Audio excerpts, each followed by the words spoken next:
Sdentato. Ehi, sono io, bello. Torna da me. Lui non è più tuo ormai.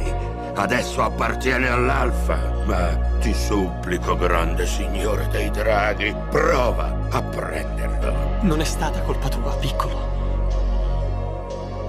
Non gli avresti mai fatto del male.